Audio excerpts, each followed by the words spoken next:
네, 안녕하십니까. 네, 고종환 TV를 운영하고 있는 한국자산관리연구원장 겸 한양대 부동산융합대학원 특임 교수로 있는 고종환입니다. 뭐 지난주는 제가 개인 일정 또 회사 일정이 많아서 조금 쉬었던 것 같습니다.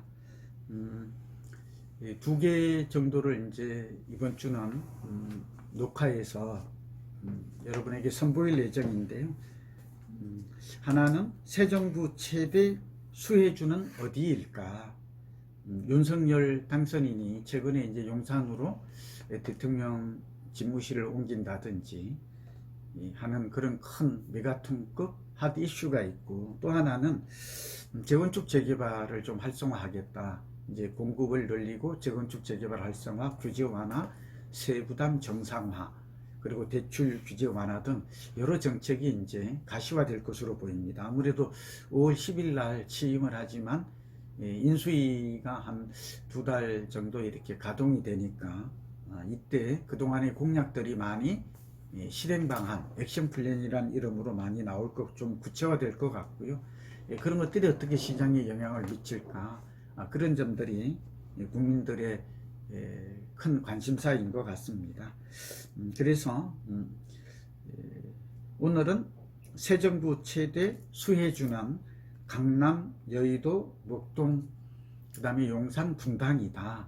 그 중에서 부동산 상품은 재건축이다. 재건축 재개발이 시장을 주도할 것이다. 이런 주제로 하나 오늘 유튜브를 진행할까 합니다. 우선 결론부터 말씀드리면 윤석열표 부동산 정책은 공급 확대, 규제 완화, 세부담 정상화, 그리고 국토 균형 개발, 교통망 교통망을 대량으로 이렇게 확충하는, 그런 대규모로 확충하는 계획들이 핵심 내용의 주류를 이루고 있다라는 말씀이, 이렇게 되면 부동산 시장에 미치는 영향은 그 어느 대통령 때보다도 많을 것으로 보입니다. 그러니까 부동산 정책이 부동산 시장에 영향을 미치는 윤석열표 부동산 정책이 미치는 영향력은 굉장히 광범위하고, 그리고 속도도 빠르게 진행될 가능성이 현재로서는 높다라는 겁니다.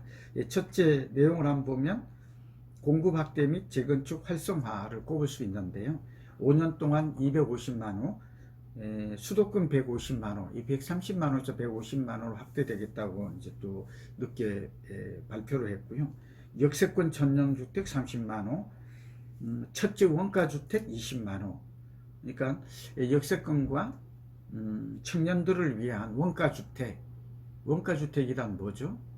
소위 말하면 분양가의 60 내지 80%로 저렴하게 공급합니다. 근데 공급하는 대신에 원가주택은 또 70%는 5년 거주 후에 개인이 가져가지만 나머지는 또 국가가 환수한다, 이런 또 조건이 있는 것입니다. 공급 방식은 주로 민간 주도로 분양주택이 주류를 이루고 있다. 그러니까 이재명 후보님의 공약과 다르게 그분은 이제 공공주도, 공공분양이, 또 공공임대아파트가 주류를 이루고 있었죠. 기본주택이라고 그래서. 근데 윤석열표 정책은 그런 면에서 양적인 목표는 비슷하지만 실제 공급하는 방식이나 방법은 또 대상 주택은 좀 다르다 하는 그런 차이가 있다는 점을 말씀을 드립니다. 근데 이렇게 되면 최대 수혜주는 역시 재건축 재개발인데, 오늘은 좀 재건축에 대한 얘기를 하죠. 재건축도 에서 한 47만 호의 공급 물량을 늘린다고 그래요. 그리고 이제 이 재건축에는 포함이 안 됐지만 분당, 일산, 평촌, 삼본 등 이 소위 1기 신도시를 통해서 한 10만 호 정도를 추가로 공급한다. 1기 신도시는 특별법을 제정할 것으로 보이는데, 뭐 재건축인지 리모델링인지 또 다른 방식인지는 아직 정해지지는 않았습니다. 아직은 미지수인데, 어쨌든 서울과 1기 신도시에서 재건축, 재개발, 리모델링을 통한 공급 물량이 많이 나올 것이다. 연간 한 50만 호 정도가 나오니까. 근데 이거는 뭐 그렇게 많은 물량은 아니에요. 저는 공급 가능할 거라고 보는 게 최근에 보니까 1년간 약 48만 호가 공급이 되었기 때문에 50만 호의 공급 물량은 불가능한 목표는 아니다라는 거죠. 세금 정상화인데요. 이 부분은 공정시장가액 비율 좀 어렵죠. 취득세 완화, 이게 취득세, 보유세인 종부세, 그리고 양도소득세를 다 한꺼번에 완화를 한다는 겁니다. 뭐 그렇게 되면 아무래도 부동산을 사고 파는 사람들의 세금 부담이 줄어들고 그만큼 문턱이 줄어들어서 거래 활성화에는, 유통의 정상화에는 도움이 될 것 같습니다. 다만 다주택자 입장에서 매물을 내놓을 것인가, 다주택자가 한 232만 호를 가지고 있는데 이 다주택자들이 매물이 좀 나와야 현재 매물 잠김, 거래 실종 현상을 좀 해소할 수 있고, 매수하고자 하는 사람도 매물이 많아야 저렴한 가격에 매수할 기회가 주어지는 것이죠. 근데 양도소득세를 먼저 완화해주고 그 다음에 보유세를 좀 완화해주면, 그리고 양도소득세는 한시적으로, 뭐 예를 들면 올해 말까지 팔면 양도세 중과가 20 내지 30%잖아요. 이걸 완전히 면제해 준다.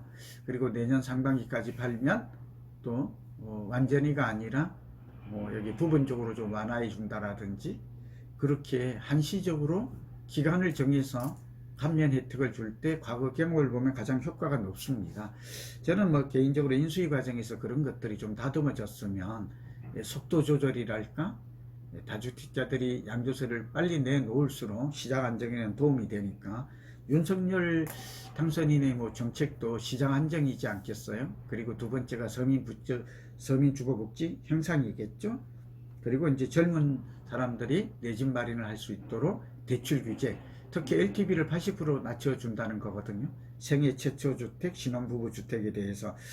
그리고 나머지도 이제 한 70%로 완화하겠다. 그렇게 되면 금융 규제, DSR, 총 부채 원리금 상환 비율에 의한 금융 규제가 좀 더 실소유자에 한해서는 완화될 것으로 보입니다.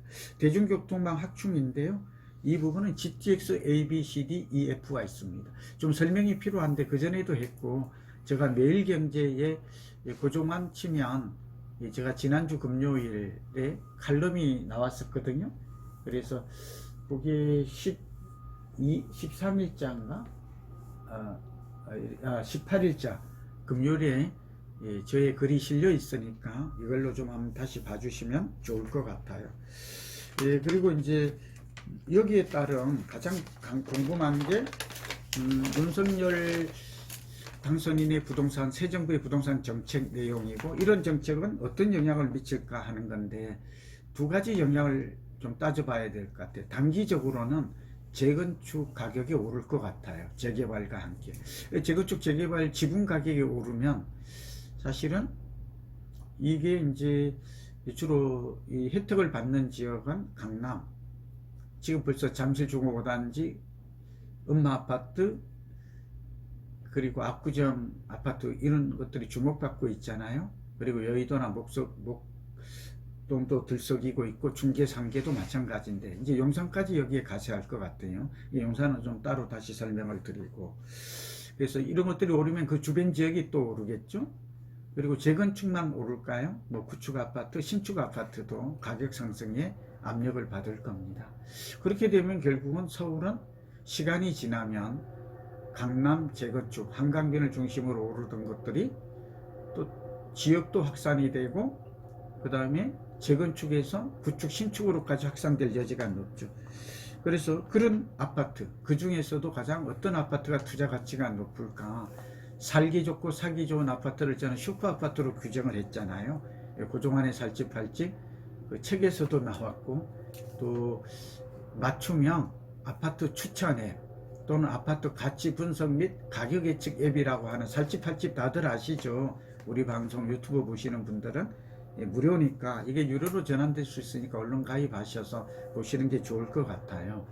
그래서 이건 뭐 무료로 개방하기에는 제가 볼 때는 좀 독보적이고, 또 앞으로는 공인중개사들을 모으려고 하거든요. 오늘 방송 보시는 분 중에서 앞으로 이제 공인중개사, 개업중개사 같은 분들은 저희가 모집에 들어가거든요. 그러니까 이 아파트 단지를 주로 거래하는 중개사분들은 관심을 가지고 02-508-4421 저희 최호성 팀장이 있으니까 전화번호 넣을 테니까 이제 좀 문의를 하셔도 좋을 것 같아요. 이제 준비가 좀 되어서 이게 전국에 3,000개 공인중개사 회원을 네트워크라고 그러죠. 3중회를 모집하려고 합니다.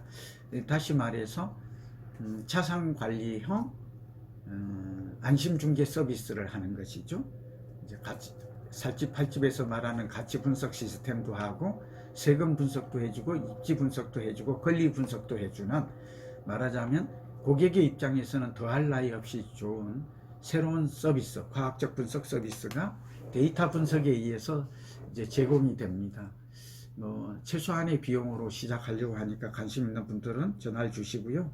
그리고 마지막에 투자 가치 높은 부동산은 어디일까 하는 건데, 매경에도 저희가 신축 5개, 구축 10개, 재건축 10개, 서울 지역을 중심으로 이렇게 매경신문 칼럼에도 썼던 내용을 좀 첨부하도록 할 테니까 함께 봐주시면 도움이 될 것 같습니다. 다만 주의할 점도 있는데요. 지금 여소야대 전국이라서 윤석열표 부동산 정책이 단기간에 다 한꺼번에 시행이 되기는 어려울 것 같아요. 그러니까 법 개정이 필요한 부분은 입법 통과라는 난제가 있다. 그런 걸 좀 생각하시고, 두 번째는 지금 무엇보다도 금리가 추가 인상이 예고되어 있고, 미국도 한 6, 7차례 올린다고 하잖아요. 얼마 전에 이제 양적 완화에서 양적 긴축으로 0.25%포인트를 올렸잖아요. 그러니까 우리도 지금 추가 금리 인상이 지금 불가피하고, 그리고 중국 경제를 비롯한 글로벌 경제가 불안한 건 다 아시죠. 러시아 우크라이나 전쟁도 있고, 또 공급망 지금 차질이라고 그래서 인플레이션도 좀 잘못하다가 스태그플레이션도 온다 하잖아요. 그렇게 되면 부동산이 문제가 아니라 실물 경기가 침체가 불가피하죠. 그렇게 되면 부동산만 나홀로 오른다 이렇게 보기는 어렵잖아요. 그리고 우리나라 부동산은 글로벌적으로도 지금 거품도 상당히 있어서 이런 걸 종합한다면 지금은 뭐 공격적 투자보다는 좀 보수적인, 좀 신중한 투자 자세가 요구된다. 이런 모든 걸 감안해서 저희 살집 팔집에서 제공하는 지금 슈퍼 아파트에만 관심을 가졌으면 좋겠어요. 그러니까 선 지역 선택하라, 후 물건 선택하라. 선 지역은 앞서 말씀드렸잖아요. 그러니까 정책이 뒷받침되는 그런 인구와 소득과 인프라와 행정계획이 받쳐주는 지역. 뭐 누누이 말했잖아요. 그리고 살집 팔집 책에도 잘 설명되어 있고 논리정연하게 분석이 되었으니까 참고가 되었으면 좋겠습니다. 오늘은 여기서 마치겠습니다. 여러분 경청해 주셔서 감사합니다. 건강하십시오.